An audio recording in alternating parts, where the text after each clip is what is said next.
A female billionaire sat alone in her wheelchair, a small untouched birthday cake in front of her. Suddenly the door swung open and a black father and his little daughter stepped inside. Before anyone could react, the girl walked straight up to the billionaire's table and whispered, "Nobody should be alone on their birthday." Then something unbelievable happened. Right there in the middle of the cafe, the father and daughter began singing Happy Birthday, off-key but overflowing with warmth. For the first time in years, the billionaire felt her heart crack open, and what happened after that moment would change all three of their lives forever. Before we continue, tell us what time it is and where you're watching from. Subscribe and hype because tomorrow I've got something extra special for you. The rain came down hard over Seattle that November afternoon, the kind of relentless downpour that turned the city's streets into rivers of gray and made the world feel smaller, quieter, like everyone had retreated into their own private corners of loneliness. Inside the Daily Grind Café on Pine Street, the windows fogged with condensation and the air smelled of roasted coffee beans and cinnamon. Eleanor Hart sat alone at a corner table, her wheelchair positioned carefully beside the worn leather booth. She was 32 years old today, though she felt ancient, as if the accident 2 years ago had aged her in ways that had nothing to do with time. Her auburn hair fell in damp waves around her shoulders. She had wheeled herself here through the rain because her driver had called in sick and she had been too proud to ask anyone else for help. In front of her sat a small chocolate cake with pale buttercream frosting. The barista had written Happy Birthday in shaky cursive across the top when Eleanor had quietly mentioned it was her birthday. No candles, no songs, no one waiting for her at home. Eleanor traced a finger along the edge of the plate and thought about her mother. Sarah Hart would have been here, insisting they share stories and laugh until closing time, making Eleanor feel seen and loved and important. But her mother had died 18 months ago, 6 months after the accident, when Eleanor was still in the rehabilitation hospital learning to navigate a body that no longer obeyed her commands. Sarah Hart had been Eleanor's anchor through those darkest days, visiting every single day, holding her daughter's hand through painful physical therapy sessions, refusing to let Eleanor give up even when Eleanor begged her to. And then, one ordinary Tuesday morning, Sarah had a massive stroke in her sleep, gone before the ambulance arrived. Mercifully quick but devastatingly final. Eleanor's father, William Hart, founder and CEO of Hart Technologies, was somewhere over the Pacific Ocean right now, flying to Tokyo for a merger meeting he had deemed too important to postpone, even for his daughter's birthday. He had sent flowers, expensive impersonal roses delivered by a service with a card that read Happy Birthday, Eleanor. Sorry I can't be there. Dad. Eleanor had stopped expecting him to show up years ago. She stared at the cake and felt the familiar weight of isolation pressing down on her chest. The accident had stolen her mobility, or most of it. The doctors called it incomplete spinal cord injury, which meant the nerves in her lower spine were damaged but not completely severed.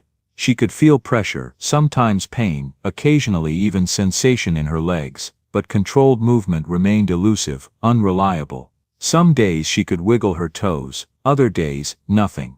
The wheelchair was necessity, not choice. She was the youngest self-made tech billionaire in America, at least, that was what Forbes had called her 3 years ago, before the fall. She had built Hart Technologies' cloud infrastructure division from nothing, had pioneered accessibility features that made technology usable for people with disabilities, had been interviewed on national television about innovation and leadership. And now she could not remember the last time she had felt anything other than numb. The cafe door chimed, and Eleanor glanced up reflexively. A man stepped inside, shaking rain from his jacket, followed by a little girl in a bright yellow raincoat who bounced through the door like a beam of sunshine breaking through storm clouds.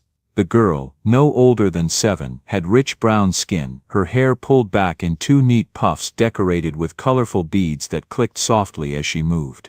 She clutched something in her small hands, holding it carefully against her chest to protect it from the rain. The man beside her was tall and broad-shouldered, with the kind of quiet strength that came from years of physical work. His skin was a deep brown, his hair cut close with hints of gray at the temples, and his eyes, warm and attentive, tracked his daughter's every movement with the vigilance of someone who had learned that the world required constant watchfulness. They ordered hot chocolates at the counter, and the little girl Lily Eleanor heard the man call her, chattered excitedly about something she had made in art class. Her voice carried across the café, bright and musical, and despite herself, Eleanor found a small smile tugging at her lips. Then Lily turned, and her eyes landed directly on Eleanor. Before her father could stop her, Lily skipped across the café, her yellow raincoat swishing, and stopped beside Eleanor's table. She held out what she had been protecting, a slightly damp crayon drawing of a cat wearing a party hat. "Excuse me, miss," Lily said, her voice serious and sweet. "Is today your birthday?" Eleanor blinked, caught off guard. Yes, it is." Lily's face broke into a radiant smile. "I knew it, I could tell. Can we sing for you, please? Nobody should be alone on their birthday." The man Marcus, Eleanor would learn later, appeared beside his daughter, his expression apologetic. "Lily, sweetheart, we don't want to bother, please," Eleanor said, the word escaping before she could stop it. Her voice cracked slightly. "Please, I'd like that." Marcus met her eyes, and in that brief moment, Eleanor saw something that made her chest tighten: recognition. Not of who she was, but of what she was feeling. He understood loneliness. He understood what it meant to need kindness desperately and be too proud to ask for it. He nodded once, then pulled out a chair for Lily. The little girl climbed up, positioning herself importantly, and cleared her throat like she was about to perform at Carnegie Hall. "Ready, Daddy?" Lily asked. "Ready," Marcus replied, his deep voice warm, and then they sang. Off-key and unpolished, with Lily's enthusiasm carrying them through the verses and Marcus's steady bass providing foundation.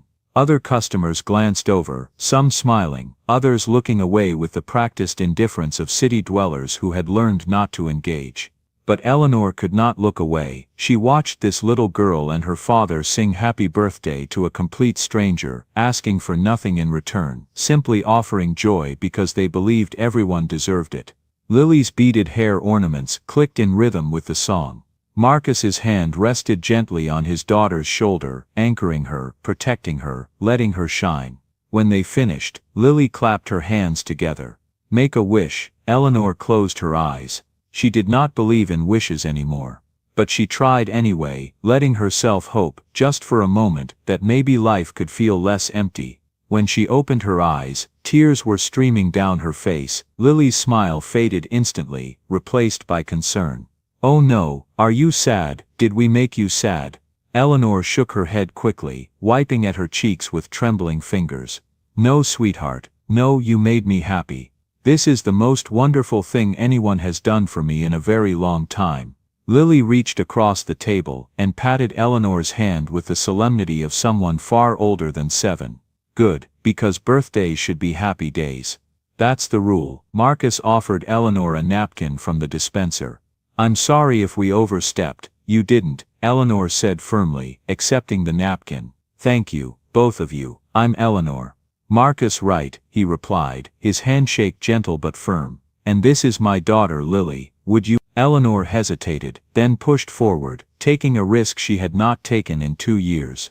"Would you both like to share this cake with me? It's too much for one person." Lily's eyes went wide with delight. "Really, we can." "I'd be honored," Eleanor said. They sat together for the next hour, sharing chocolate cake and stories.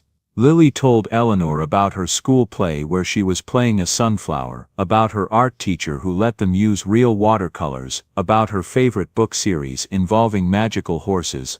Marcus spoke less, but when he did, his words were thoughtful and kind. He asked Eleanor about her work. She kept it vague, mentioning technology consulting, and did not ask about the wheelchair, did not let his gaze linger on it with pity or curiosity. He treated her like a person, not a tragedy, and that simple act of respect meant more than he could possibly know. When they finally stood to leave, Lily hugged Eleanor impulsively, wrapping her small arms around Eleanor's neck. "Happy birthday, Miss Eleanor. I hope all your wishes come true." Eleanor held the little girl close, breathing in the scent of rain and children's shampoo, feeling something crack open inside her chest, something that had been sealed shut since her mother's death. "Thank you, Lily," she whispered. "Thank you both." As they left, Lily waved through the rain-streaked window until they disappeared around the corner. Eleanor sat alone at her table again, but the loneliness felt different now. Lighter, like maybe, just maybe, she could survive it after all. She wheeled herself home through the rain, and for the first time in 2 years, she went to bed on her birthday feeling something other than despair. She felt hope. 10 days later, Eleanor was leaving her weekly art therapy session at the Riverside Community Center when the rain started again, not the gentle drizzle Seattle was famous for, but a sudden aggressive downpour that turned the afternoon dark as evening. She had been making progress in therapy, both physical and emotional. The sessions focused on adaptive arts, painting with modified brushes, sculpting with tools designed for limited mobility, and they had become one of the few things she looked forward to each week. Her therapist, Dr. Patricia Morrison, kept telling her that healing was not linear, that some days she would feel strong, and others she would want to give up entirely, and both were okay. Today had been a strong day. Eleanor had painted a landscape, mountains and sky, and the suggestion of a climber silhouetted against the sun. She had not painted anything since the accident. But Lily's words kept echoing in her mind, nobody should be alone on their birthday. And somehow, that simple truth from a 7-year-old had unlocked something in Eleanor, had made her want to try again. Now she sat at the top of the center's entrance ramp, watching the rain hammer down, knowing that even with her all-terrain wheelchair, navigating the slick sidewalks back to her apartment 6 blocks away would be treacherous. She was debating whether to call her assistant, admit defeat, admit need, when a familiar voice called out. She turned to see Lily running toward her, yellow raincoat bright against the gray afternoon, her father following close behind, with an umbrella in one hand, and concern etched across his features. Lily, Marcus. Eleanor felt her face break into a genuine smile. What are you doing here? Art class, Lily announced proudly, holding up a folder that was already getting damp despite Marcus's attempts to shield it. I made a painting of our cat. Well, we don't have a cat yet, but Daddy says maybe for my birthday. Marcus reached them, immediately positioning the umbrella to cover both Eleanor and his daughter. We take classes here every Tuesday, he explained. I didn't know you came here too. Art therapy, Eleanor said. It's part of my recovery process. Understanding flickered in Marcus's eyes, but he did not press. That's great. How are you getting home in this weather? Eleanor glanced at the rain, then back at her wheelchair, then at the 6 blocks of uneven Seattle sidewalks stretching between her and home. Very carefully, she said with false brightness. Marcus crouched down so he was at eye level with her, his expression serious. Eleanor, I don't mean to overstep, but those sidewalks are going to be really slick. Would you let me help? I can push your chair while Lily holds the umbrella. We'll get you home safe. Pride warred with practicality in Eleanor's chest. She had spent 2 years learning to be independent, refusing help, insisting she could manage everything alone because depending on others felt like admitting she was broken. But something about Marcus's offer felt different. He was not looking at her with pity, he was not assuming she was helpless. He was simply offering assistance the way any decent person would in a rainstorm, the way he probably would have offered to help anyone struggling in bad weather. Okay, Eleanor said quietly. Thank you, I'd appreciate that. Lily cheered and immediately took charge of the umbrella, holding it with both hands above Eleanor's head like she was protecting royalty. Marcus moved behind Eleanor's wheelchair, his hands firm and steady on the handles. Just tell me if I'm going too fast, or if you want to stop, he said. They made their way through the rain together, Lily chattering about her art class and asking Eleanor questions about her painting, Marcus navigating the sidewalks with careful attention to every crack and puddle. When they encountered a particularly steep section where the sidewalk had buckled from tree roots, Marcus paused. I'm going to tilt the chair back slightly to get over this part, he said. Is that okay? The fact that he asked, that he treated her as someone with agency over her own body, made Eleanor's throat tighten with unexpected emotion. Yes, that's fine, she managed. He lifted the front wheels smoothly, guiding her over the obstacle without jarring her, then continued forward. They moved in companionable silence for a while, the rain drumming steadily on the umbrella, Lily occasionally humming snatches of songs from her school play. When they reached Eleanor's building, a modern apartment complex with views of Elliott Bay, Marcus pushed her chair under the covered entrance and stepped back, shaking rain from his jacket. "Thank you," Eleanor said, meaning it more than she could express. "Both of you. I don't know what I would have done without you. You would have figured it out," Marcus said simply, "but I'm glad we could help." Lily handed Eleanor a slightly damp drawing she had pulled from her folder, the painting of the imaginary cat. "For you, to remember us." Eleanor accepted it carefully, holding it like the treasure it was. "I'll hang this in my apartment. Thank you, Lily." As they turned to leave, Eleanor found herself calling out, "Marcus, wait." He paused, looking back. "I was wondering." Eleanor took a breath, making another choice, taking another risk. "Would you and Lily like to come to the center's Family Art Day next Saturday? They're doing a collaborative mural project. I'm helping coordinate it, and I thought Lily might enjoy it." Marcus's expression softened. "We'd love that. Wouldn't we, Lily?" "Yes." Lily bounced on her toes. "Will you be there, Miss Eleanor?" "I will," Eleanor promised. That night Eleanor hung Lily's cat painting on her refrigerator, the first piece of art she had displayed in her apartment since the accident. She stared at it for a long time, at the bright colors and the slightly wobbly whiskers and the obvious joy in every brushstroke. She made herself tea and sat by the window, watching the city lights reflect off the rain-soaked streets below. And she thought about Marcus and Lily, about their kindness, about the way they had shown up for her twice now, without asking for anything in return. Over the next few days, Eleanor found herself thinking about them constantly. Not in a romantic way, Marcus felt more like a brother, someone who understood struggle without needing words.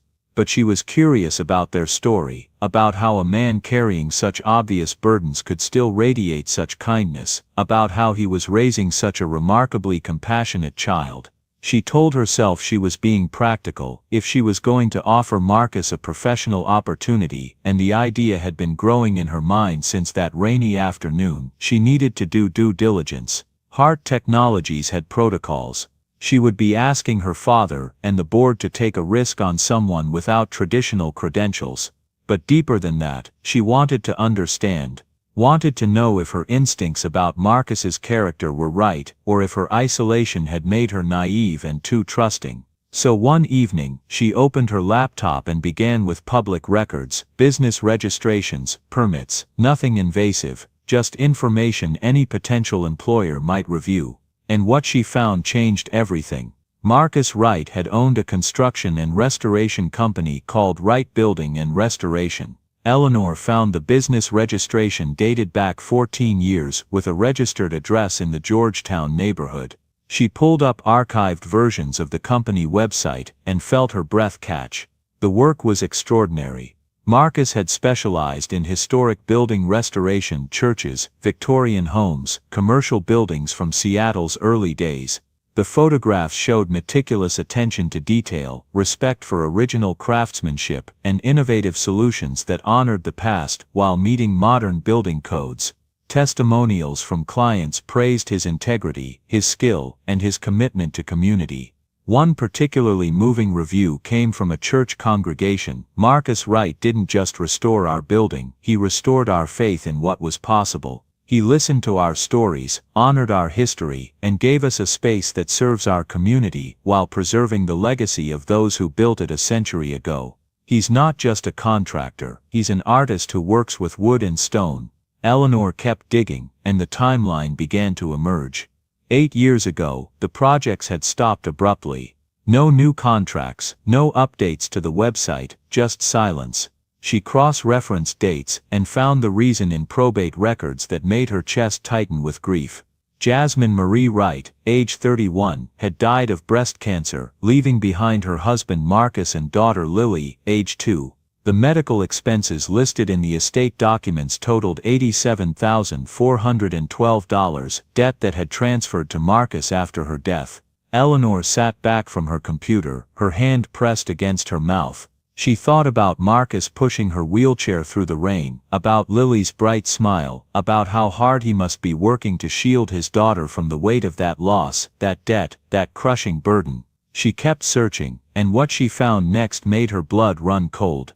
Over the past 6 years, Marcus had applied for positions at 17 different construction and restoration firms throughout the Seattle area. Eleanor found his name in business journals, in industry newsletters, in application databases that were supposed to be confidential but that her assistant Caroline could access through professional networks. Marcus had been interviewed for 12 positions. According to the records Eleanor could piece together, he had been offered jobs 3 times, and each offer had been rescinded within days, with vague explanations about budget changes, or going in a different direction, or finding a candidate who was a better cultural fit. Eleanor knew corporate doublespeak when she saw it. She had built a billion-dollar company from nothing. She understood how discrimination hid behind polite language and professional excuses. She pulled up Marcus's professional portfolio, still available on an archived version of his website. The projects documented there were stunning. He had restored a Victorian home in Capitol Hill, preserving original crown molding and hardwood floors, while completely modernizing the plumbing, electrical and HVAC systems. He had renovated a warehouse in Sodo, transforming it into affordable live workspaces that honored the building's industrial history while making it accessible and energy efficient. One project in particular caught Eleanor's attention, the Georgetown Community Church restoration. Marcus had not just repaired the building, he had researched its history, interviewed congregation members about their memories, and incorporated design elements that reflected the community's heritage. He had trained local teenagers in traditional plastering techniques, giving them marketable skills while preserving craftsmanship that was being lost to time. Marcus Wright was not just a skilled contractor. He was exactly the kind of visionary leader that Hart Technologies needed for the Historic Preservation Division. Eleanor had been planning for months, and he had been systematically denied opportunities because of the color of his skin. Eleanor closed her laptop, feeling sick. She thought about her own journey, how she had been given chance after chance, how investors had believed in her ideas even when they were unproven, how one failure had never defined her entire career because people who looked like her always got second chances, third chances, endless chances. Marcus had not been given any of that. Despite exceptional qualifications, despite proven success, despite glowing references, he kept hitting walls that were invisible to people who had never had to see them. She thought about Marcus pushing her wheelchair through the rain, asking permission before every adjustment, treating her with such careful respect. She thought about Lily's bright smile and innocent joy, about how hard Marcus must be working to shield his daughter from the cruelty of a world that judged people before knowing them. And she thought about her own resources, the millions sitting in investment accounts, the Hart Technologies empire her father had built, the connections and power she had been ignoring for 2 years because she had been too consumed by her own pain to look outside herself. Eleanor opened her laptop again and began drafting an email to her assistant Caroline. Caroline, I need you to schedule a meeting with me to discuss launching the Historic Preservation and Adaptive Building Division we've been planning. I want to move forward immediately. I also need you to start drafting a job description for Director of Historic Preservation. I'll send you specific qualifications, but I already have a candidate in mind. This is important to me. Let's make it happen. Eleanor she hit send before she could second-guess herself, then sat in the dim light of her apartment, Lily's cat painting glowing cheerfully on the refrigerator. If Marcus Wright could show kindness to a stranger on her birthday, could help her without knowing who she was, or what she could offer in return, then Eleanor could damn well use her privilege to open doors that should never have been closed in the first place. She was not rescuing him. She was offering what should have been his all along, a fair chance. The Family Art Day at the Riverside Community Center was controlled chaos in the best possible way. 30 children and their parents crowded around a massive blank wall in the center's main activity room, armed with brushes, rollers, and enough paint colors to make a rainbow jealous. Eleanor had positioned herself near the project coordinator's table, officially there to help manage supplies, but really just enjoying the energy, the laughter, the creative arguments about whether the mural should include dinosaurs or unicorns. The compromise was a unicorn, riding a dinosaur, the pure uncomplicated joy of creation. Lily had arrived in paint-splattered overalls, her hair protected by a bright red bandana, ready to work. She had immediately claimed Eleanor as her painting partner, and they had spent the past hour working on a section featuring flowers and butterflies, Lily providing the vision while Eleanor helped with the higher sections she could not reach from her wheelchair. Marcus worked nearby, helping younger children who could not quite manage the big brushes, wiping up spills, and keeping a watchful eye on Lily while giving her space to be independent. During a break for snacks, Eleanor wheeled herself over to where Marcus stood by the window, watching Lily show another little girl how to blend colors. "She's wonderful," Eleanor said. "You're raising an incredible kid." Marcus smiled, the kind of smile that was equal parts pride and exhaustion. "She's better than I deserve, keeps me going on days when I'm not sure I can." "I looked you up," Eleanor said quietly, deciding honesty was better than pretense. "I'm sorry, that was invasive." Marcus glanced at her, surprise flickering across his face, then nodded slowly. "It's public record, and I get it, you're cautious, you should be." He paused. "What did you find?" Eleanor chose her words carefully. "I found someone with exceptional talent, who's been denied opportunities he earned. I found someone who's carrying a burden that would crush most people but is still showing up for his daughter every single day, and I found someone who helped a stranger in the rain without expecting anything in return." Marcus was quiet for a long moment, his eyes fixed on Lily across the room. "Why are you telling me this?" "Because I want to offer you something," Eleanor said. "But I need you to hear me out before you say no. Can you do that?" "Okay," Marcus said cautiously, turning to face her fully. Eleanor took a breath. "My full name is Eleanor Hart. My father is William Hart, founder of Hart Technologies. I built the cloud infrastructure division before my accident. We're launching a new division focused on historic preservation and adaptive building, restoring old structures while making them accessible for people with disabilities. It's personal to me for obvious reasons." She watched Marcus's expression shift from confusion to understanding to something that looked like pain. "I need someone to lead the division," Eleanor continued. "Someone who understands both the technical side and the human side of making spaces work for everyone. Someone who respects history and community, not just profit margins. I've seen your work, Marcus. I've read testimonials from your clients. You're not just qualified, you're exactly what this project needs." Marcus shook his head slowly. "Eleanor." "Before you say no," she interrupted, "I need you to understand something. This is not charity. I'm not offering you this position because I feel sorry for you or because you pushed my wheelchair in the rain or because I found out about Jasmine and the medical debt." Marcus flinched slightly at his wife's name. "If I wanted to help you financially out of gratitude or pity," Eleanor said gently, "I could write you a check right now. I could pay off your medical debt today. I'm not offering you charity. I'm offering you a job because you're qualified and I need someone with your specific expertise." She leaned forward intently. "Will my personal respect for you influence this decision?" "Yes, but that's true of any hiring. We work with people we trust. You've shown me your character. Now I need you to show me your capabilities." Marcus was silent for a long time, emotions warring on his face, hope battling with suspicion, desperation fighting pride. "I need to ask you something," he said finally, his voice rough.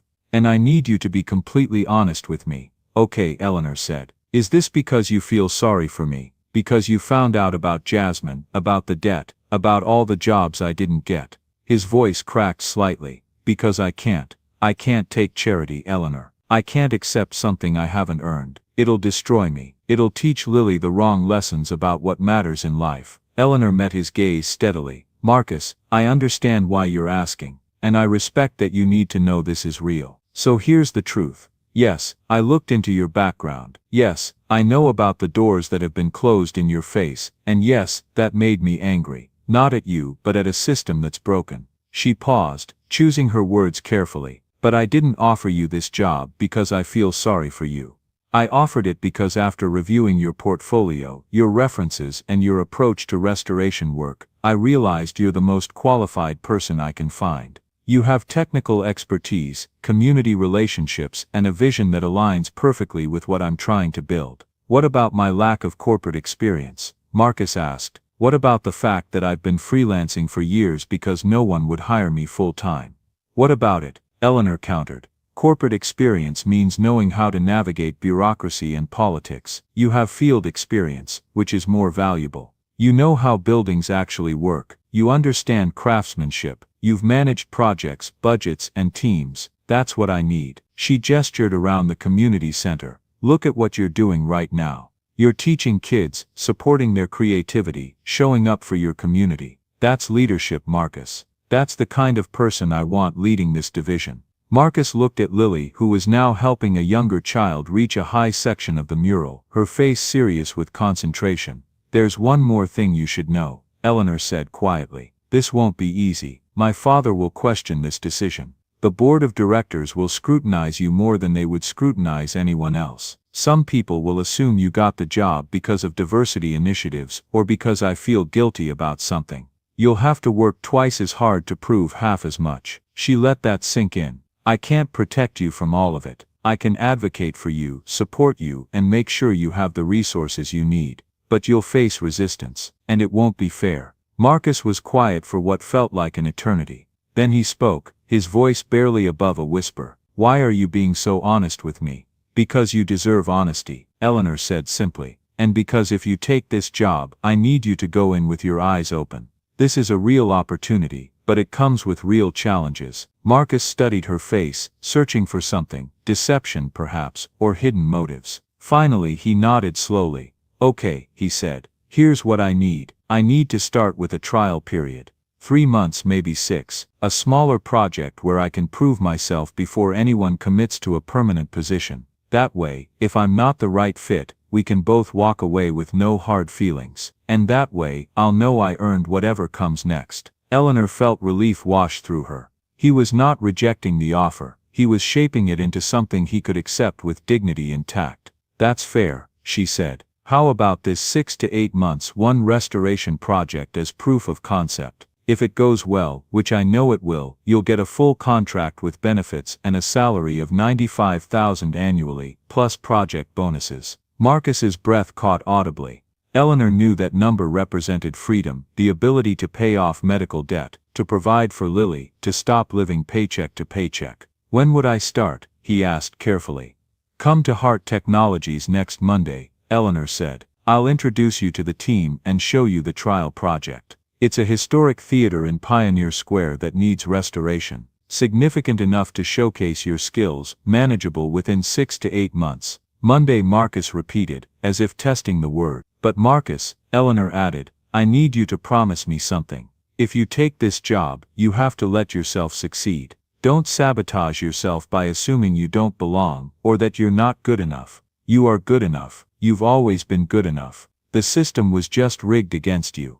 Marcus looked at her for a long moment, then extended his hand. Okay, yes, I'll do it. I'll prove myself, Eleanor. Every single day, I won't let you down. Eleanor shook his hand firmly. I know you won't, that's why I'm offering. Lily chose that moment to run over, paint splattered and beaming. Daddy, Miss Eleanor, come see, the dinosaur unicorn is done.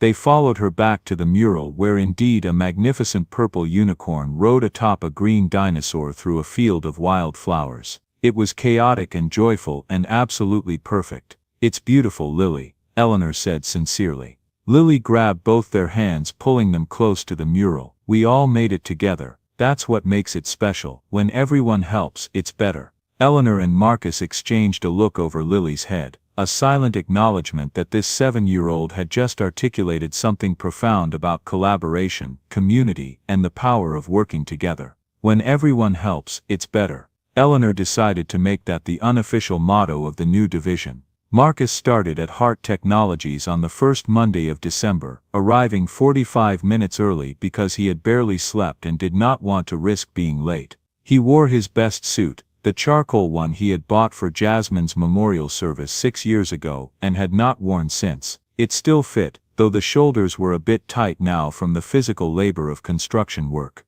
He carried a worn leather portfolio containing his designs, photographs of past projects, and letters of recommendation from architects and historical societies who had praised his work back when Wright Building and Restoration was still operational. The Hart Technologies building in downtown Seattle was all glass and steel, modern and imposing, and Marcus felt profoundly out of place as he walked through the marble lobby. Security directed him to the 8th floor, where the new Historic Preservation and Adaptive Building Division was housed in a suite of offices that smelled of fresh paint and new furniture. Eleanor met him at the elevator, using forearm crutches now, progress she had texted him about excitedly over the weekend. She wore a navy blue suit, and her hair pulled back in a professional bun, looking every inch the CEO she had once been. "Ready?" she asked, her smile warm despite the formal setting.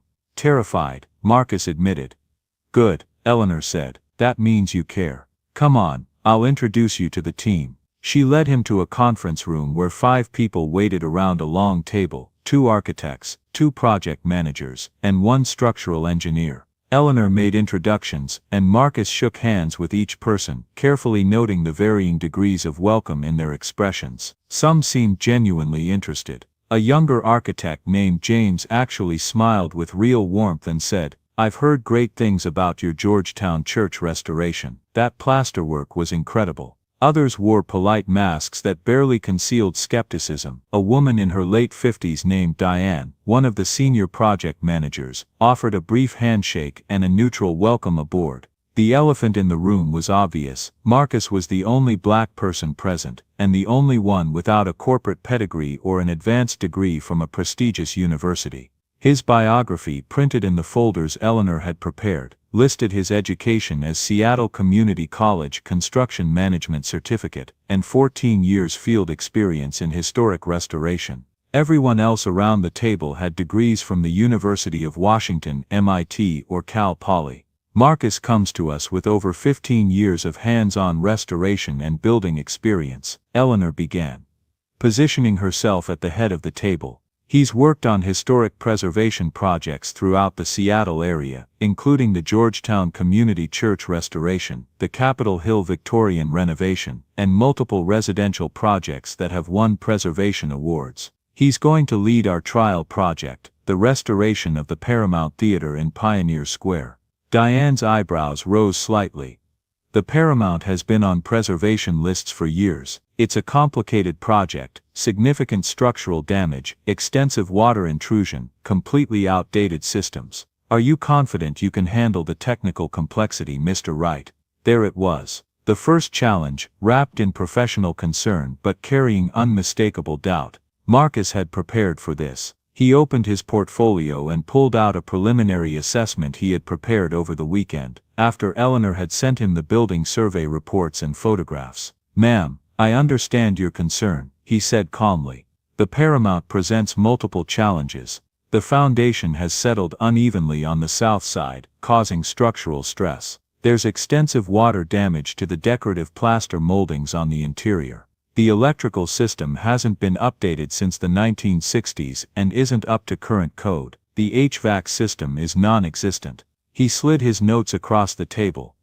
"But I've dealt with similar issues on other projects. The Georgetown Church had worse foundation problems, and we stabilized it using helical piers that didn't damage the historic masonry. For the Paramount, I'm proposing a similar approach, combined with interior bracing that can be hidden behind existing architectural features." Diane leaned forward, scanning his notes. Her expression remained carefully neutral. "What I bring to this project," Marcus continued, "is direct hands-on knowledge of historic restoration techniques and a commitment to preserving the building's character while making it functional, safe and accessible for everyone. I'm not just interested in meeting code requirements. I want to honor what this theater meant to the Pioneer Square community and what it could mean again." James, the younger architect, nodded enthusiastically. "That's exactly the approach we need. Too many preservation projects focus only on aesthetics and ignore functionality, or vice versa." Another team member, a structural engineer named Robert, spoke up. "Mr. Wright, your approach to the foundation work makes sense, but I'm concerned about timeline. How long do you estimate for a project of this scope?" 6 to 8 months, Marcus said, "assuming we can secure the necessary permits within 4 weeks and don't encounter major unforeseen issues. I've built contingency time into the schedule for unexpected complications, which are inevitable with buildings this old." "And budget?" Diane asked. Marcus pulled out another document, a detailed cost estimate he had worked on until 3 in the morning. 1.2 million, including materials, labor, permits, and a 15% contingency fund. I'm proposing to hire local craftspeople where possible and train apprentices in traditional techniques. That keeps costs down while investing in the community and preserving skills that are being lost. Eleanor smiled. As you can see, Marcus has done his homework. The meeting continued for 2 hours, reviewing the Paramount's condition reports, discussing accessibility requirements, and debating various approaches to preservation versus modernization. Marcus contributed throughout, asking questions that revealed his technical knowledge, offering suggestions that showed his understanding of both the practical and philosophical challenges of historic restoration. By the end, the skepticism in the room had softened slightly. But Marcus knew he had a mountain to climb to earn their full trust. After everyone filed out, Eleanor remained behind. That was excellent, she said. You held your ground without being defensive, and you backed up everything with evidence. Marcus rubbed his face, suddenly exhausted. Did I talk too much? I felt like I was trying too hard to prove myself. You were thorough, Eleanor said firmly. There's a difference, and Marcus, Diane is going to be your biggest challenge. She's been with the company for 20 years, and she doesn't like change. But she respects competence. Show her you know what you're doing, and she'll come around. And if she doesn't, Marcus asked quietly. Then we deal with it, Eleanor said. But one step at a time. For now, focus on the Paramount. The building will speak for you. 3 weeks into the Paramount project, Marcus spent entire days at the abandoned theater, walking through dust-filled hallways, examining the ornate plasterwork that was crumbling in places, studying the building's bones to understand what it needed. The theater had been built in 1928, during Seattle's boom years before the Great Depression. It had hosted vaudeville acts, silent films, jazz performances, and eventually rock concerts before closing in 1996 when the owner died, and the heirs could not afford the maintenance. The building had good bones, solid brick construction, beautiful Art Deco architectural details. But decades of neglect, and several bad patch jobs by contractors who had not understood historic preservation had taken their toll. Marcus developed a restoration plan that was both respectful of the building's history and practical for modern use. He proposed repairing the foundation using minimally invasive techniques that would not damage the historic structure. He designed a new HVAC system that could be hidden behind existing decorative soffits. He planned to restore the original plaster moldings rather than replace them with modern alternatives. And critically, he incorporated accessibility features throughout, ramps that blended with the Art Deco aesthetic, an elevator disguised within a restored service shaft, accessible seating areas that did not compromise the theater's historic floor plan. Historic preservation and accessibility don't have to conflict, he explained during a design presentation to Eleanor and the team in mid-December. They can enhance each other. A building that serves everyone is a building that will survive and remain relevant.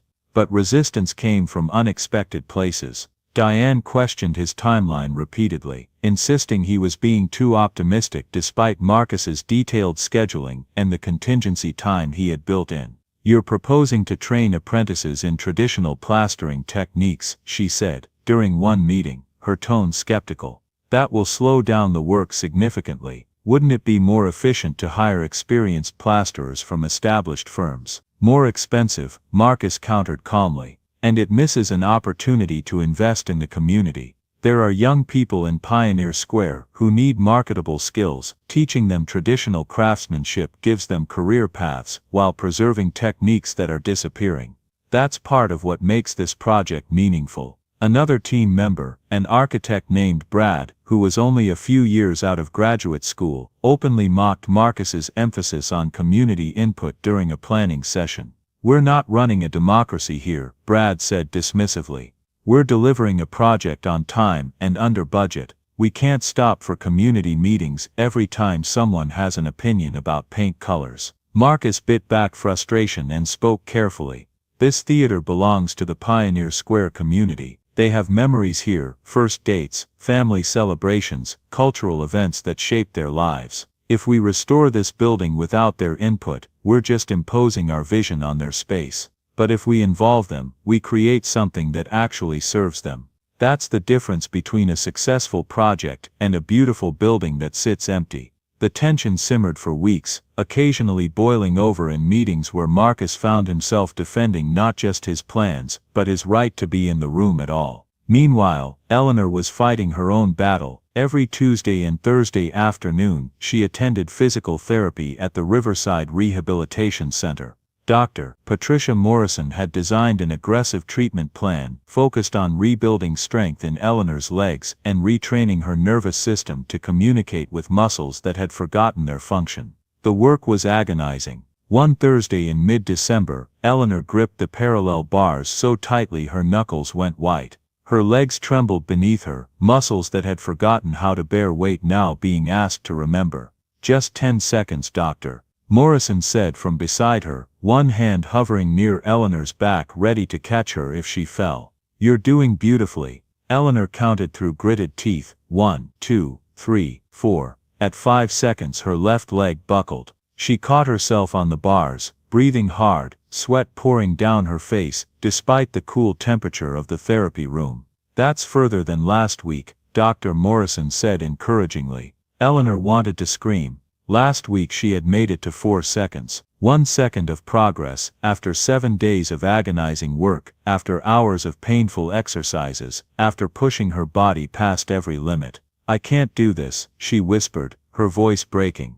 "You're already doing it," Dr. Morrison replied gently. "Recovery isn't linear, Eleanor. Some weeks you'll gain ground, some weeks you'll plateau or even backslide, but the overall trajectory is upward. You're standing for 5 seconds without any assistance. 2 months ago you couldn't stand at all." Eleanor lowered herself back into her wheelchair, her entire body shaking with exhaustion. "It's not enough, it's everything," Dr. Morrison said firmly. "Every second you stand, you're rebuilding neural pathways, you're teaching your body to remember. This is how healing happens, not in dramatic moments, but in small patient accumulation of tiny victories." That evening, Eleanor sat in her apartment, body aching, spirit low. She stared at Lily's cat painting on her refrigerator, and felt tears burning behind her eyes. 2 years of this, 2 years of fighting for every inch of progress, of celebrating victories so small they felt meaningless, of wondering if she would ever feel whole again. Her phone rang. "Marcus, hey," he said, his voice warm. "Lily wanted me to call. She made you something at art class today." "That's sweet," Eleanor managed, trying to keep her voice steady. There was a pause. "Eleanor, what's wrong?" And she told him, about the parallel bars, about the 5 seconds, about feeling like she was trying to climb a mountain that kept getting steeper with every step. Marcus listened without interrupting, and when she finished, he spoke quietly. "After Jasmine died, I spent 3 months barely able to get out of bed. Lily was 4 years old, she needed breakfast, needed to get to preschool, needed her father to be functional, and I could barely move. The grief was so heavy I felt like I was drowning in it every single day." He paused, and Eleanor heard him take a shaky breath. "One morning, about 4 months after the funeral, I managed to make Lily toast without burning it. Just toast, and I stood there in the kitchen, holding this plate of slightly brown bread, and I cried. Because it felt like this massive victory. I had managed to feed my daughter, I had done one thing right." "What did you do?" Eleanor asked softly. "I celebrated the toast," Marcus said simply. "I stopped measuring myself against who I used to be, the guy who ran a successful business, who had his wife beside him, who had plans and dreams and a future that made sense. I started celebrating who I was becoming, a father who showed up every day, who made toast, who put one foot in front of the other even when it hurt." He let that settle, then continued. 5 seconds is incredible, Eleanor. Next week, maybe it'll be 6. Or maybe it'll be 4 again, and that's okay too. You're still trying, you're still fighting. That's what matters. Eleanor felt tears slip down her cheeks. "I'm tired, Marcus, I'm so tired of fighting." "I know," Marcus said gently, "but you're not fighting alone anymore. That's what friends do. We remind each other that progress isn't pretty, but it counts. We celebrate the toast and the 5 seconds and every tiny victory, because those tiny victories add up to something bigger than we can see right now." After they hung up, Eleanor looked at herself in the mirror, still in a wheelchair, still dependent on others for many daily tasks, still far from the woman she had been before Eagle Ridge, but also stronger than last month, braver than last year, trying harder than she'd tried in 2 years. That night, she marked 5 seconds standing on her calendar in bright red marker, small victories, but victories nonetheless. The confrontation came in early January, during a presentation to the Full Heart Technologies Board of Directors. Marcus had prepared meticulously for weeks, creating detailed architectural renderings, cost analyses, and timeline projections. He had incorporated feedback from the team, had refined his accessibility designs based on consultations with disability advocates, had built relationships with Pioneer Square community leaders to ensure their input was reflected in the restoration plan. He stood before 15 board members in the company's executive conference room on the 20th floor, 14 of them white, all of them wealthy, all of them looking at him with varying degrees of interest and skepticism.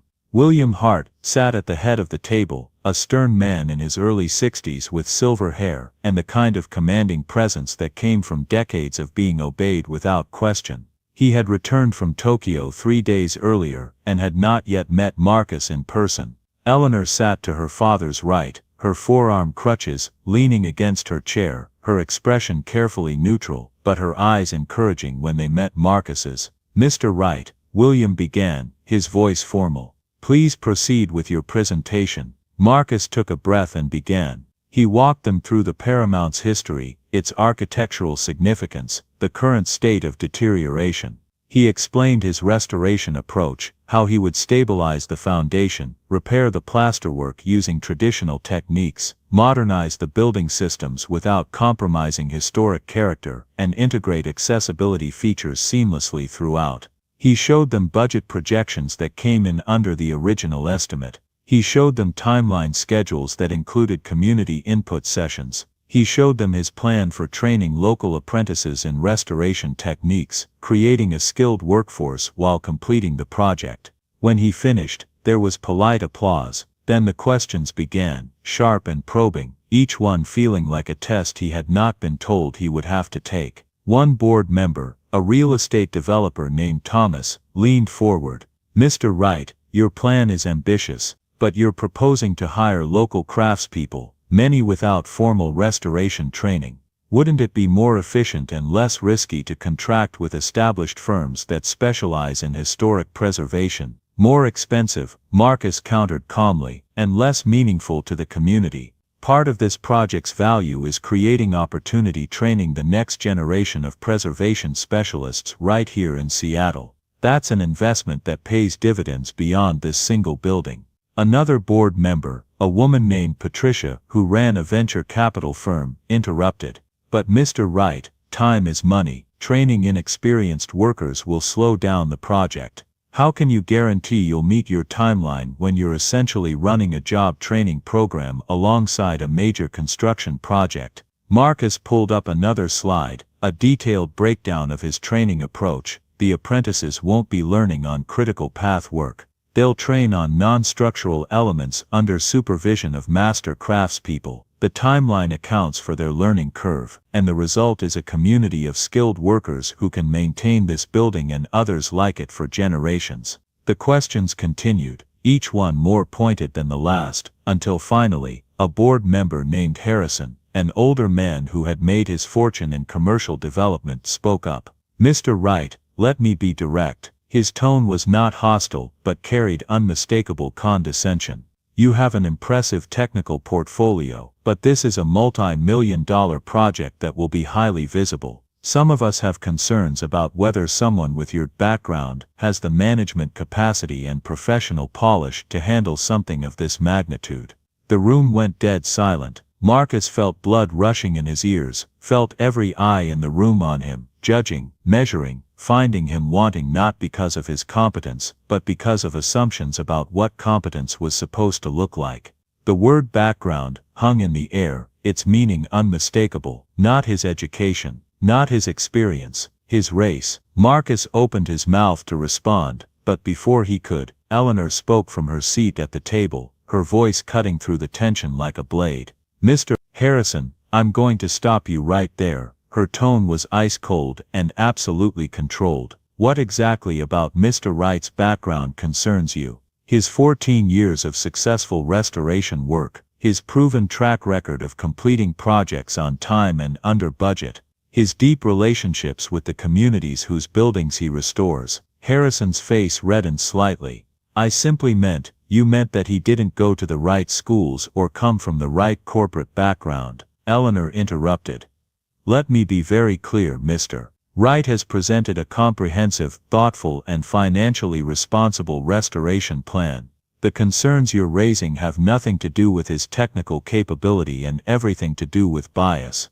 She looked around the table, making eye contact with each board member. "If you have legitimate questions about the project specifics, ask them. But if your hesitation is based on assumptions about Mr. Wright's capacity to lead based on his race or socioeconomic background, then you need to examine where those assumptions are coming from, because they have no place in this company or this decision." The room erupted in uncomfortable murmurs. Several board members looked down at their papers. Harrison's face had gone from red to pale. William Hart, who had been silent throughout, raised his hand for quiet. He looked at his daughter with an expression that Marcus could not quite read, surprise perhaps or reassessment. Then he looked at Marcus. "Mr. Wright," William said slowly, "I've reviewed your portfolio extensively over the past week. I've spoken with people who have worked with you. I've read testimonials from community members whose buildings you've restored. The work speaks for itself." He paused, and the room held its breath. "The question before us is not whether you're qualified. You clearly are. The question is whether we trust our own judgment in hiring you, and I'm inclined to trust it." He looked around the table. "We brought Mr. Wright here to do a job. Either we support that decision or we don't. I'm supporting it." William met Marcus's eyes. "The plan is sound, the budget is reasonable. I'm approving this project to move forward with Mr. Wright as project lead. All in favor?" Slowly, some reluctantly, hands rose around the table. 12 in favor, 2 abstentions. 1 opposed, Harrison, whose face remained carefully blank. "Motion carries," William said. "Mr. Wright, you're authorized to proceed. I expect regular progress reports and full transparency about any challenges." "Understood." "Yes, sir," Marcus managed, his throat tight. "Thank you." "Don't thank me," William said. "Thank my daughter for having the courage to call us out on our blind spots. And then go prove that her faith in you was justified." After the meeting ended and the board members filed out, Marcus found Eleanor in the hallway outside the conference room. She leaned against the wall on her crutches, looking as drained as he felt.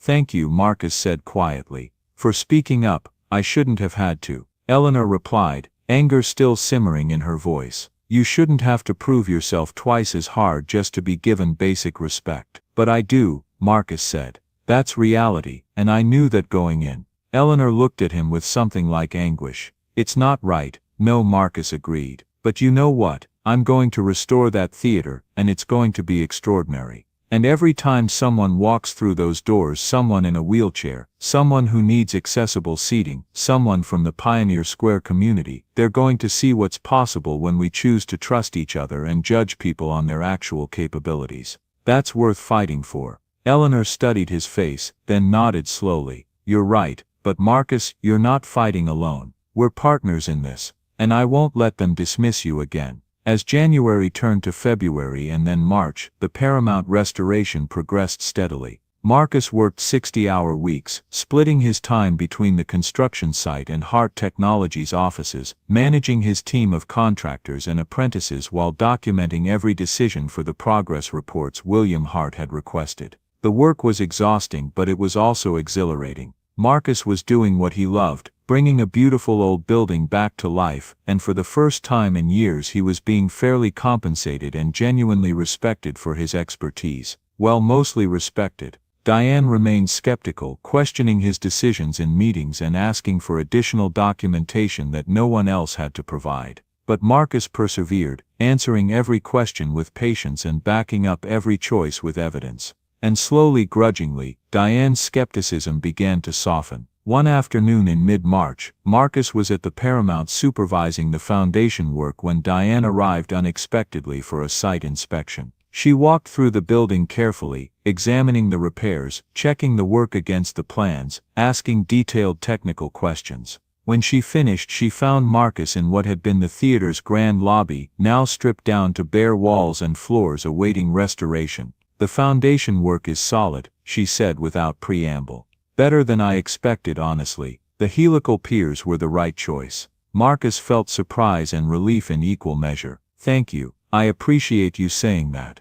Diane nodded, then hesitated. "Mr. Wright, I owe you an apology. I've been difficult. Questioning everything you do, making you prove yourself over and over. That wasn't fair." "It's okay," Marcus began, but Diane held up a hand. "No, it's not okay. I told myself I was just being thorough, protecting the company's interests. But the truth is, I didn't think you could do this job. And that wasn't based on evidence, it was based on assumptions I didn't even realize I was making." She met his eyes. "I was wrong. You're not just capable, you're exceptional at what you do. This restoration is going to be something special." Marcus felt his throat tighten. "Thank you, Diane. That means a lot." She extended her hand, and Marcus shook it firmly. "I'd like to learn from you," Diane continued. "Your approach to community engagement, to training apprentices, it's different from how we usually operate, and it's better. Would you be willing to share your methods with the rest of the team?"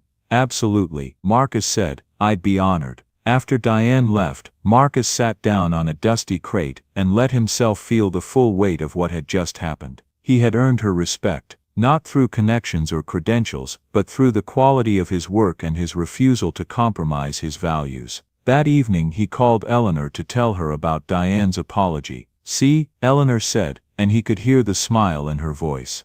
"I told you the work would speak for you. It helps to have you in my corner."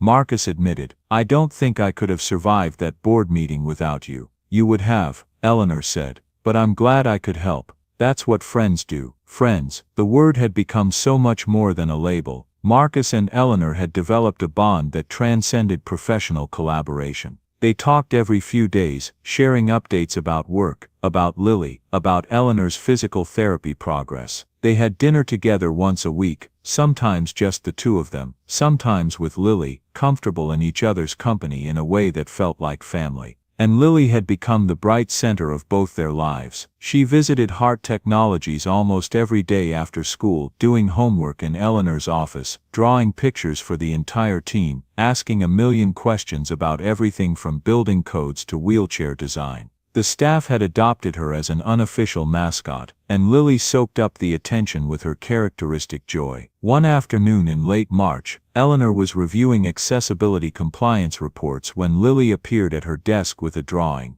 "This is you," Lily announced, showing a crayon picture of a woman with long auburn hair standing on a mountain, arms spread wide. Eleanor felt her throat tighten. "Lily, sweetheart, I can't climb mountains anymore." "Not yet," Lily said with absolute certainty. "But you will. You're getting stronger every day. I can tell." "How can you tell?" Eleanor asked gently. Lily tilted her head, considering. "You smile more now, and you stand up sometimes when you're working. And Daddy says you're the bravest person he knows, so I know you can do anything." Eleanor looked up sharply. "Your daddy said that?" Lily nodded vigorously. "He says you fell down but you're getting back up. And that's what brave means. Not being scared. Everybody gets scared, but doing hard things even when you're scared." Later that evening, after Marcus had taken Lily home, Eleanor sat alone in her office, staring at the crayon drawing. Lily had seen her not as she was now, but as she could be, as she wanted to be. For the first time since the accident, Eleanor allowed herself to imagine climbing again. Not Eagle Ridge, never Eagle Ridge, but maybe smaller peaks, maybe with proper adaptive equipment, with people she trusted, with acceptance that her body was different now, but still capable of remarkable things. She called Marcus. "Lily told me what you said," Eleanor said when he answered. "About me being brave."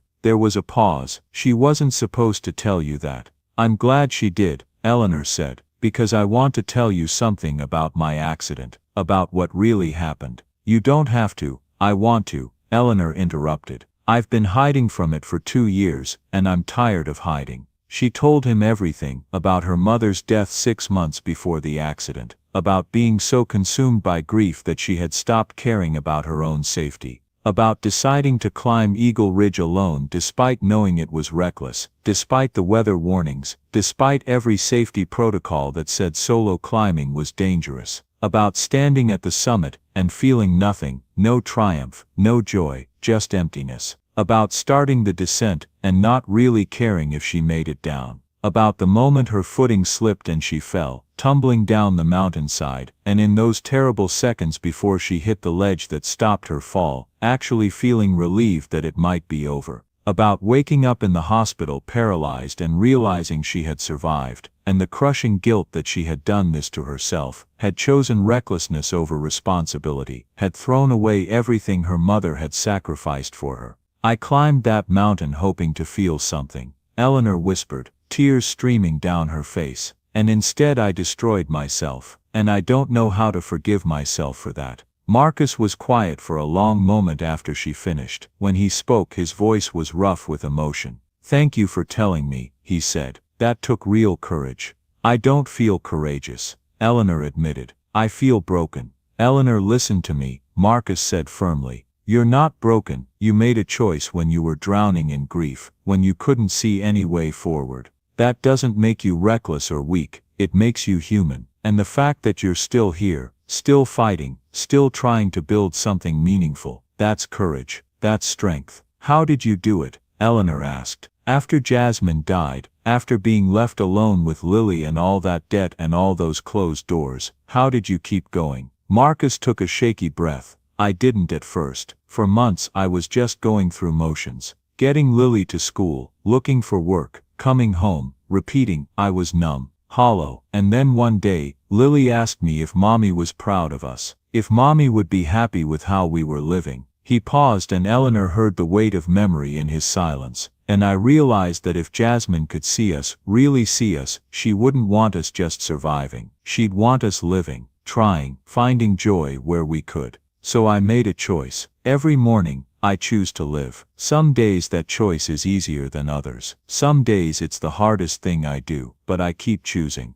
"I want to choose that," Eleanor whispered. "I want to live again, not just exist." "Then do it," Marcus said gently. "One day at a time, one small choice at a time. And Eleanor, you don't have to do it alone. That's what friends are for. We remind each other why it's worth fighting. We celebrate the small victories. We show up." "Marcus." "Yeah, thank you, for seeing me when I felt invisible, for being exactly who you are, for letting me be part of your and Lily's life." "Thank you," Marcus replied, "for giving me a chance when no one else would, for believing in me, for being the kind of person who uses her privilege to lift others up instead of guarding it. You're changing my life, Eleanor, mine and Lily's both." They sat in comfortable silence for a moment, the phone line carrying their shared understanding, their mutual respect, their chosen family bond that was growing stronger every day. "Get some sleep," Marcus finally said, "and Eleanor, keep that drawing Lily made. Because one day, maybe sooner than you think, you're going to climb again. And when you do, I want to be there to see it."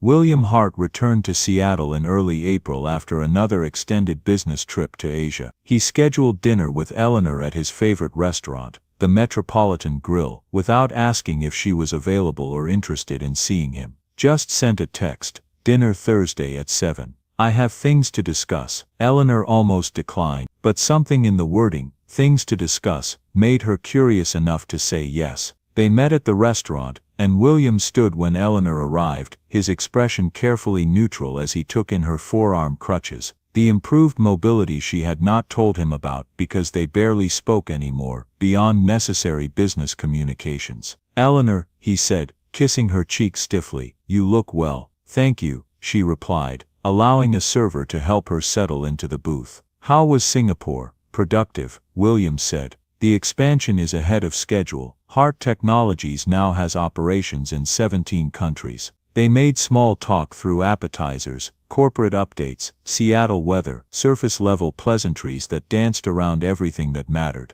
Then William cleared his throat and set down his fork. "I've been reviewing the Historic Preservation Division reports," he said. "This Marcus Wright, the Paramount project is progressing remarkably well, ahead of schedule in fact, and under budget." "I told you he was talented," Eleanor said. "You did," William acknowledged. I also understand you've been spending considerable time with him and his daughter. Dinners, weekends at your apartment, people are talking. Eleanor felt her spine stiffen. Let them talk. Marcus and Lily are my friends. William's expression hardened slightly. Eleanor, you need to be careful about how you're perceived. You're the heir to Heart Technologies. Every decision you make reflects on the company. Every relationship you have gets scrutinized. What are you really saying, Dad? Eleanor asked, her voice dangerously quiet. William hesitated, then leaned forward. I'm saying that a friendship with an employee, particularly one who comes from a very different background, raises questions about favoritism, about appropriate boundaries. I'm trying to protect you. Protect me,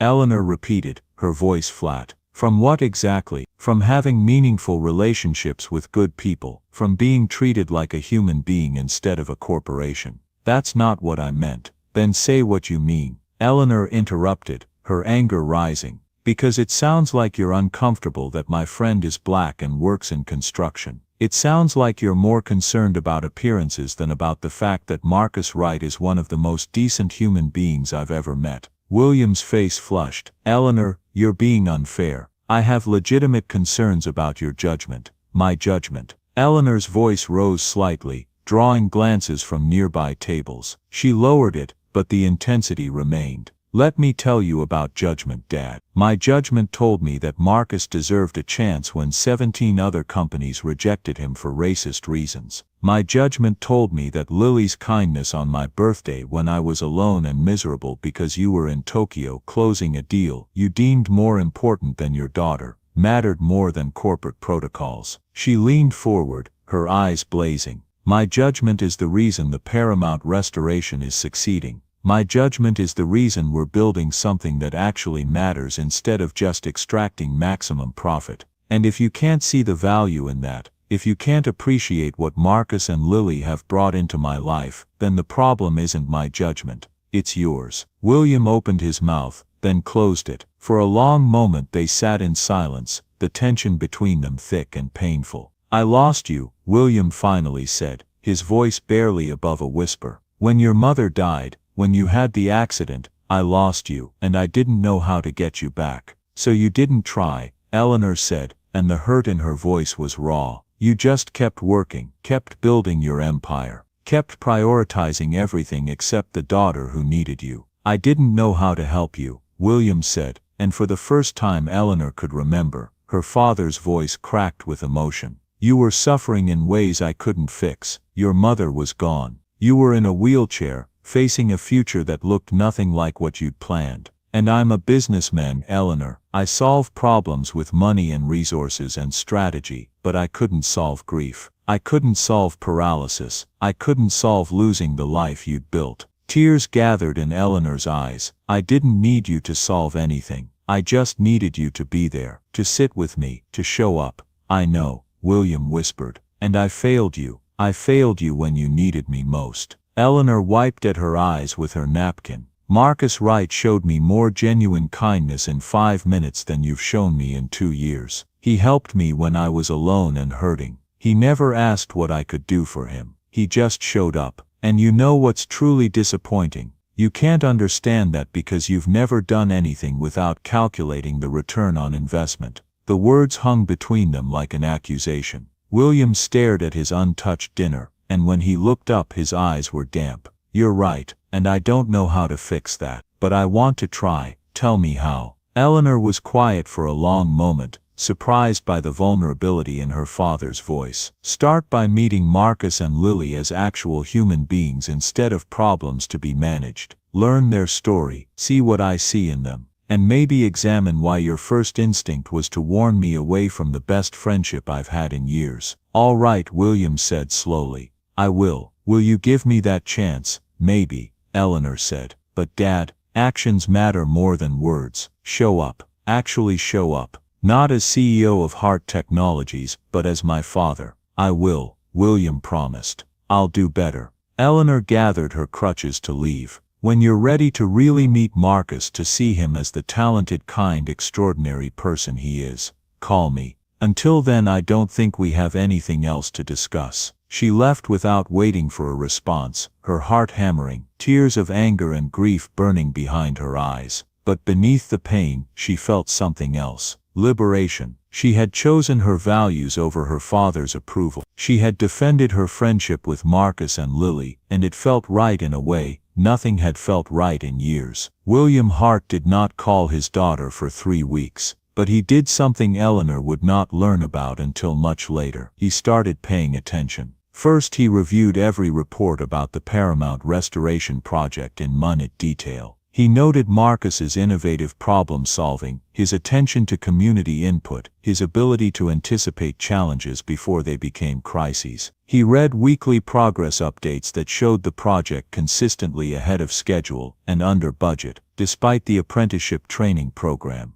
Marcus had implemented. He attended a board meeting where Diane, the senior project manager, who had initially questioned Marcus's capabilities, presented a glowing assessment of his work. "Mr. Wright has exceeded every expectation," Diane told the board. "His restoration approach is both technically sound and community-centered. He's training a new generation of craftspeople while delivering exceptional quality. I recommend we consider him for permanent hire, well before the trial period ends." William noticed that the other board members nodded in agreement. Even Harrison, who had questioned Marcus's background in January, remained silent. But what truly began to change William's mind happened on a Tuesday afternoon in late April. He had cleared his schedule unexpectedly, a rare occurrence, and decided to visit the Paramount construction site unannounced. He wanted to see with his own eyes what Marcus was building, wanted to understand why his daughter was willing to damage their already fragile relationship to defend this man.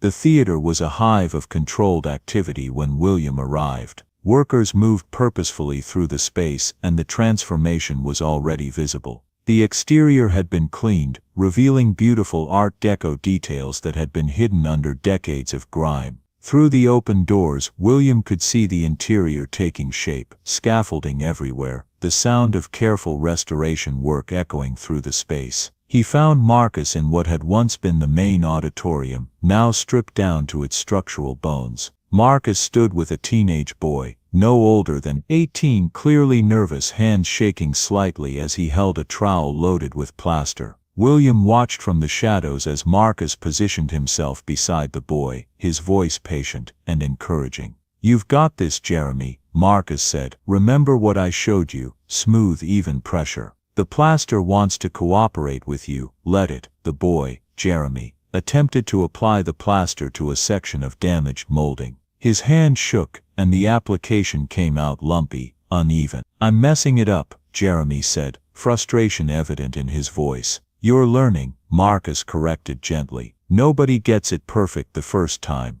Here, let me show you again." Marcus took his own trowel and demonstrated the technique slowly, explaining each motion, each adjustment. Then he stepped back and let Jeremy try again. This time the boy's application was smoother, more controlled. "There you go," Marcus said, his face breaking into a genuine smile. "See, you're a natural. This building has waited 70 years for proper restoration. It can wait another 5 minutes for you to get it right. No rushing, just patience and practice." Jeremy tried again, and gradually his confidence grew. By the 5th attempt, his work was passable. By the 10th it was actually good. "Perfect," Marcus said. "You just learned a skill that most people don't even know exists anymore. Traditional plaster work is an art form, Jeremy. You're becoming an artist." The boy stood taller, pride evident in his posture. Really, Marcus confirmed. "Now, I want you to practice on this entire section. Take your time. If you mess up, we'll fix it.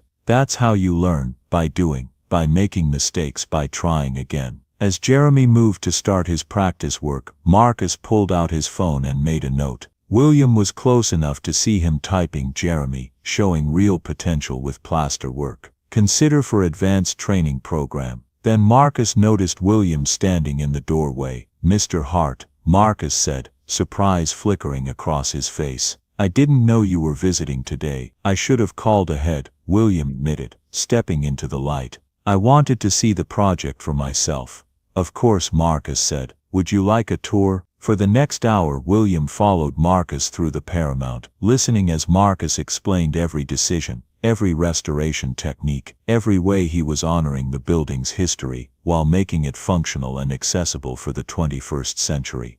Marcus showed him the foundation repairs, the helical piers that had stabilized the structure without damaging historic masonry. He showed him the HVAC system being installed behind decorative soffits where it would be invisible to theater-goers. He showed him the accessibility features, the gently sloped aisles, the elevator disguised within the original service shaft, the assisted listening system wired throughout. This isn't just about meeting ADA requirements, Marcus explained as they stood in what would become the main seating area. It's about creating a space where everyone feels welcome, where someone using a wheelchair or someone who's hard of hearing can attend a performance with dignity, without feeling like an afterthought. William studied Marcus's face as he spoke and saw genuine passion there, real commitment to something beyond profit or personal advancement. "Why does this matter so much to you?" William asked. Marcus was quiet for a moment, considering. "My wife Jasmine was an architect. She used to say that buildings are stories made of brick and steel and wood. They hold memories, shape communities, reflect our values. When we restore a historic building, we're not just preserving structure, we're preserving the story of who we were and who we want to be." He gestured around the theater. This building meant something to people. First dates happened here. Families celebrated here. Artists performed here.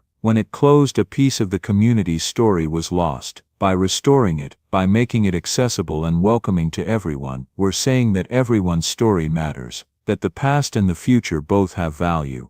William found himself nodding. Eleanor believes that too, about everyone's story mattering. She does, Marcus agreed. That's why she's remarkable.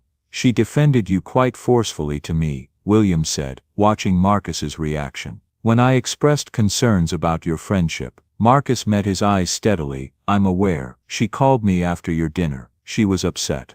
"What did you tell her?" "I told her that you're her father and you love her, even if you don't always know how to show it," Marcus said. "I told her that parents make mistakes, and she should give you a chance to do better if you're willing to try." William felt something crack inside his carefully constructed walls. "You defended me, even though I essentially accused you of improper motives." "You're protective of your daughter," Marcus said simply. "I'm protective of mine. I understand that instinct." They stood in silence for a moment, and William thought about Eleanor, about the years he had missed while building his empire, about the times he had chosen conference calls over dance recitals, business trips over birthdays, professional success over personal connection. He thought about Sarah, his late wife, who had begged him to slow down, to be present, to remember that family mattered more than any corporate achievement. He had promised her he would change. And then she had died, and he had worked even harder, because work was something he could control when everything else was chaos. He thought about the opportunities he had been given, the loans based on handshakes and family connections, the second chances after failures, the benefit of every doubt, simply because he looked like what success was supposed to look like, and had come from the right background. Marcus had not been given any of that. And yet here he was, not bitter, not angry, but lifting up the next generation, teaching Jeremy not just a skill but self-worth. "I owe you an apology," William said finally. Marcus looked surprised. "Sir, I made assumptions about you based on nothing but prejudice and fear," William continued, the words difficult but necessary. "I looked at your background, and saw risk instead of value. I questioned your friendship with my daughter because I couldn't understand why someone like you would help someone like her without expecting something in return. And that says everything about my limitations and nothing about your character." He paused, forcing himself to continue. "I've spent my life building an empire, made millions of dollars, earned respect from people who matter in business, but I failed at the only thing that actually matters, being there for my daughter when she needed me most. And when she finally found people who were there for her, I tried to drive them away because they didn't fit my narrow definition of appropriate." Marcus was quiet, listening. "Eleanor told me you showed her more genuine kindness in 5 minutes than I've shown her in 2 years. William said, his voice breaking slightly. "She was right, and I'm ashamed of that." "Mr. Hart, please let me finish," William said. "I'm sorry for doubting you, for being suspicious of your friendship with Eleanor, for letting my prejudices blind me to what my daughter could see clearly, that you're a good man doing extraordinary work. Thank you for being there for her when I wasn't." Marcus absorbed this, and when he spoke his voice was gentle. "We all make mistakes, Mr. Hart. What matters is whether we're willing to do better." "I want to do better," William said. "I want to be the kind of father Eleanor deserves, the kind of man who deserves to be in her life. Will you help me learn how?" Marcus looked at him for a long moment, then extended his hand. "Yes, sir, I will." They shook hands and something shifted between them. Not instant friendship, but the beginning of mutual respect. "Would you and Lily join Eleanor and me for dinner?" William asked. "I'd like to meet your daughter properly, and I'd like to try again with my own." "We'd like that," Marcus said. "Thank you." As William left the Paramount that afternoon, he felt something he had not felt in years, hope that maybe it was not too late to repair what he had broken, to become the person his wife had believed he could be, to show up for his daughter in the ways that actually mattered. The Paramount Theater's grand reopening was scheduled for a Saturday evening in early June, exactly 7 months after Marcus had started the restoration project. The community response had been overwhelming. Over 500 people had registered to attend, longtime Seattle residents who remembered attending shows at the Paramount decades ago, accessibility advocates eager to see the adaptive features Marcus had incorporated, architecture enthusiasts drawn by the historic preservation, and Pioneer Square community members who had watched the building transform over the past months.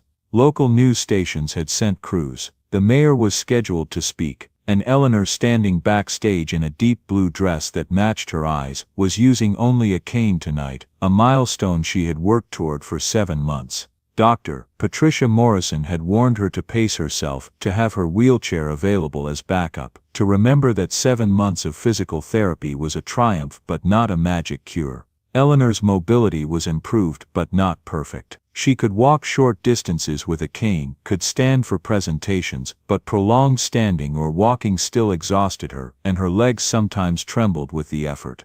But tonight she wanted to walk, wanted to stand at that podium beside Marcus and show everyone, including herself, how far they had both come. Marcus appeared beside her, looking uncomfortable in a fitted black suit, pulling at his collar. Lily bounced beside him in a lavender dress, with her hair styled in intricate braids woven with silver thread. "You look beautiful, Miss Eleanor," Lily announced solemnly, "like a princess." "So do you, sweetheart," Eleanor replied, then looked at Marcus, ready, terrified. Marcus admitted, "What if I mess up my speech?" "Then you'll mess it up in front of 500 people who already love you," Eleanor said with a smile. "But you won't mess up, you're going to be brilliant." The curtain rose and 500 people filled the restored Paramount Theater. The space glowed with warm light from the original Art Deco chandeliers that Marcus's team had painstakingly cleaned and restored. The walls showcased repaired murals depicting the theater's history, vaudeville performers, silent film stars, jazz musicians. The seats had been reupholstered in fabric that matched the original color scheme, and the stage curtain, deep burgundy velvet, had been restored to its former glory. And throughout the space, seamlessly integrated, were the accessibility features that made the Paramount not just historic but truly inclusive. Gently sloped aisles wide enough for wheelchairs. Designated seating areas at multiple levels so wheelchair users could choose their view. Assisted listening systems. Braille signage. Accessible restrooms that felt like part of the historic design rather than awkward additions. Eleanor walked out to the podium, actually walked, one step at a time, leaning on her cane but moving under her own power. The audience erupted in applause, and Eleanor felt tears prick her eyes. She reached the podium and gripped it for support, catching her breath. Marcus joined her, and they stood together for a moment, letting the applause wash over them. Finally, Eleanor raised her hand for quiet and leaned toward the microphone. 7 months ago, she began, her voice steady despite her nerves. I made a decision to start using the resources I'd been given to create something meaningful. To stop hiding from life and start building something that mattered. She looked out at the crowd, finding her father in the third row, Lily beside him holding his hand. This theater represents more than architecture. It represents what becomes possible when we choose fairness over prejudice, when we invest in people rather than just buildings, when we create spaces that welcome everyone. She turned to Marcus. 7 months ago, I offered Marcus Wright an opportunity that should have been offered to him years earlier. Not because I felt sorry for him, but because he was the most qualified person for the job. And he proceeded to exceed every expectation, to build something extraordinary, and to train the next generation of craftspeople along the way. Marcus stepped forward to take the microphone, and Eleanor moved to stand beside him, sharing the podium. Thank you all for being here, Marcus said, his voice carrying through the beautifully restored space. This building has a story that spans almost a century. It's seen vaudeville acts and silent films, jazz legends and rock concerts. It's been a place where this community gathered to celebrate, to grieve, to experience art together. He paused, emotion evident in his voice. When the Paramount closed 30 years ago, part of that community story was lost. Tonight we're reclaiming it. But we're not just preserving the past, we're building a future where everyone belongs. Where someone in a wheelchair can attend a show with dignity, where someone who's hard of hearing can experience a performance fully. Where history and inclusion enhance each other. The applause swelled again, and Marcus had to wait for it to subside. Eleanor Hart gave me a chance when others had closed doors in my face, Marcus continued. She saw my work, not assumptions about who I was or where I came from. This building is proof that when we choose to see each other's actual capabilities, when we judge people on their merits rather than their backgrounds, we create something beautiful. He gestured around the theater, but this isn't just my work or Eleanor's vision. This restoration was a community effort. The apprentices you see here tonight, he indicated a group of young people sitting together in the front section, learned traditional craftsmanship techniques while working on this project. They're the reason we could restore the decorative plasterwork authentically. They're the reason this building will have caretakers who understand its history and care about its future. Marcus's voice grew stronger. This theater now belongs to everyone. It's accessible, welcoming, and honors the community it serves. It's proof that we can honor the past while building for the future. That historic preservation and inclusion aren't opposing goals, they make each other stronger. The standing ovation lasted over 2 minutes. People were crying, including many of the elderly residents who remembered the Paramount from their youth. The apprentices Marcus had trained stood together, clearly overwhelmed by the recognition. After the ceremony, as guests toured the theater and sampled refreshments from local caterers Marcus had hired, William Hart approached Eleanor and Marcus together. He had changed over the past 2 months since their difficult dinner, not dramatically, but noticeably. He smiled more. He asked questions instead of issuing directives. And he had developed a genuine friendship with Lily, who called him Grandpa William, with the easy affection of someone who had never learned to be impressed by wealth or power. Eleanor Marcus, William said, his voice warm. This is extraordinary, truly extraordinary. Thank you, Dad, Eleanor said. William turned to Marcus. Mr. Wright, I'd like to discuss making your position permanent. I know we agreed on a trial period, but frankly that feels insulting at this point. You've more than proven yourself.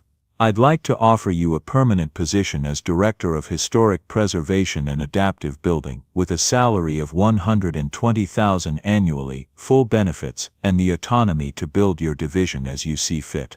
Marcus's eyes widened. Mr. Hart, I thank you. Yes, I accept. Good, William said, shaking his hand.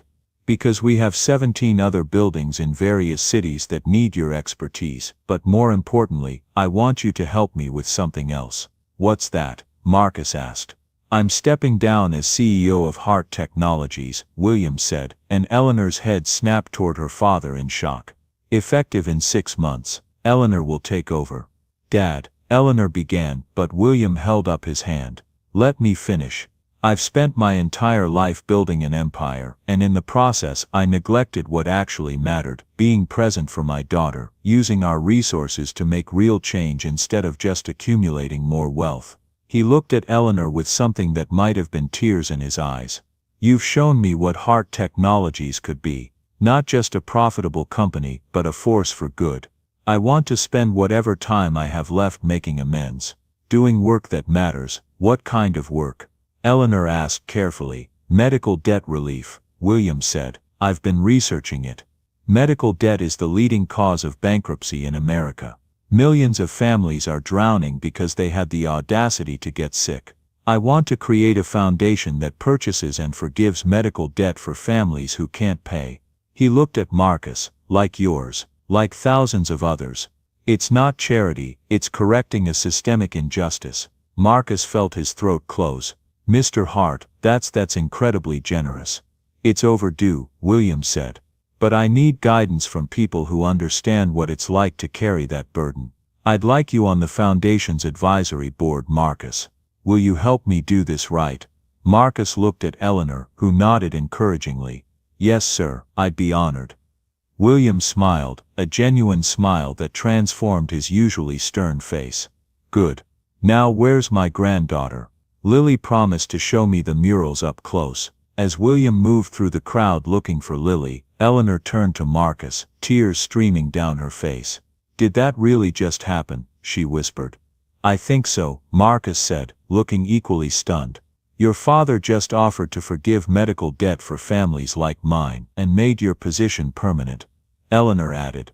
And put you on his foundation board, and called Lily his granddaughter. They stood together, watching William kneel down to Lily's level as she enthusiastically explained every detail of the mural she had helped design, a section showing diverse families of different eras enjoying performances at the Paramount. We did something good here, Marcus said quietly. Not just the building, but everything else. Your father is changing, the apprentices have new skills and hope for their futures. The community has their theater back, and you and I, he trailed off, and Eleanor finished the thought. We found family when we needed it most. Yeah, Marcus agreed. That Eleanor linked her arm through his, a gesture of friendship, of solidarity, of chosen family bonds that ran deeper than blood. Thank you, Marcus, for singing to me on my birthday, for seeing me when I felt invisible, for letting me be part of your and Lily's life. Thank you, Marcus replied, for giving me a fair chance, for using your privilege to open doors instead of guarding them, for being the kind of person who turns pain into purpose. They stood together in the beautifully restored Paramount Theater, surrounded by a community celebrating not just a building but the possibility of change, and felt the weight of what they had built together. Not just a restoration project, but something far more important, proof that kindness ripples outward, that using privilege responsibly can transform lives, that chosen family matters as much as, maybe more than, biology. Join us to share meaningful stories by hitting the like and subscribe buttons. Don't forget to turn on the notification bell to start your day with profound lessons and heartfelt empathy.